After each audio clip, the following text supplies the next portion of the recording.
Hey, we're back with another one of our basic performance comparisons on Summit Racing Quick Flicks. I'm Dave, and today we're going to be comparing drum brakes versus disc brake systems.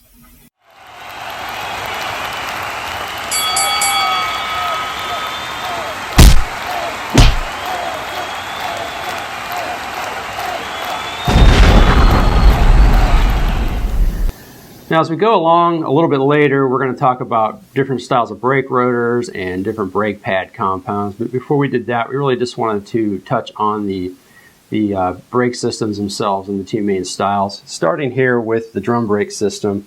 As you can see, just by the looks of it, it does look like a drum, hence the name drum brakes. But actually, it's two separate pieces here. You've got the kind of the outer piece that spins with the wheel, and it's got a facing on the inside here, a machine facing, and then this backing plate which stays stationary. And this is actually inside the drum as it rotates. And when you apply the brakes, pressure forces these brake shoes outward against the facing of the drum, and it causes the vehicle to slow down. These types of brakes were found on vehicles all the way up through probably early 70s, late 60s, early 70s, when disc brakes started to come onto the scene. Now, along the early 1970s, mid-1970s, manufacturers started moving toward disc-style brakes, and basically with those styles, whereas with a drum brake, you have this whole complete housing. The disc brake system is built around a disc or rotor, which spins with the wheel. And the actual braking compounds, as opposed to shoes, you have brake pads.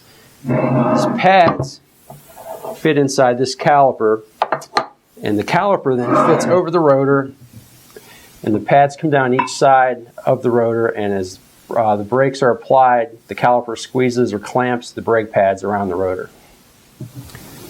There's a good reason why manufacturers started to move away from drum brakes more toward disc brakes. For one, because this is an enclosed style where the brake shoes are actually inside the housing.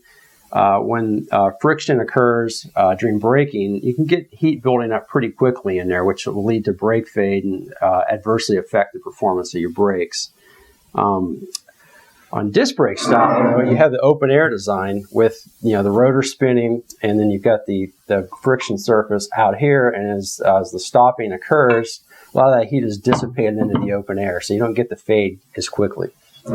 Also on drum brakes, you can sometimes get mud or water in there, which can affect wet weather braking. Disc brake, not as much of a problem. Actually, sometimes the centrifugal force of the brake rotor will actually spin the water off, and that can improve wet weather braking as well. A third reason some people like the disc brakes is because you can get the calipers and the rotors, different machine rotors and anodized calipers. It can become a cosmetic thing. It can be an appearance enhancement, especially if you have the right style of wheels on your car, where you can kind of see through the wheels and see where the brake components are at.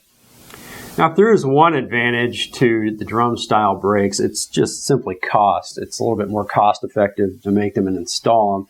And for that reason, you'll still see drum brakes on the rear brakes of many vehicles. You'll see front disc brakes, rear drum brakes. And that's simply because that keeps the cost down. Whereas on the front of your vehicle, that's where a lot of the stopping force goes as your momentum's taking you forward. So you need the improved braking up front, maybe not quite so much in the rear. There's not as much stress on the rear brakes. So to keep that cost down, they go with the drum brakes. Also, some vehicles, ultra high performance vehicles, will go to four-wheel disc brakes for improved stopping all the way around.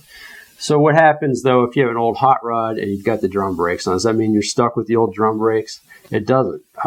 Actually, one of the more popular upgrades we see are disc brake conversion kits, which we offer for a wide variety of vehicles. Allows you to swap out the old drums and put in the disc brakes, at least on the front side, to get that improved stopping power. Now that we've covered the basics of drum brakes versus disc brakes and told you kind of the advantages of the disc brake system over the drum brake system, we're going to do some basic comparisons down the road, as I mentioned earlier, on some of the disc brake components, including the different types of rotors available, slotted, drilled, solid, and then we'll also get into some of the brake pad compounds that you can choose and how you want to go about picking the right one for your application. In the meantime, if you got any questions on brakes or any other high performance related topic, feel free to leave a question in the comments section below.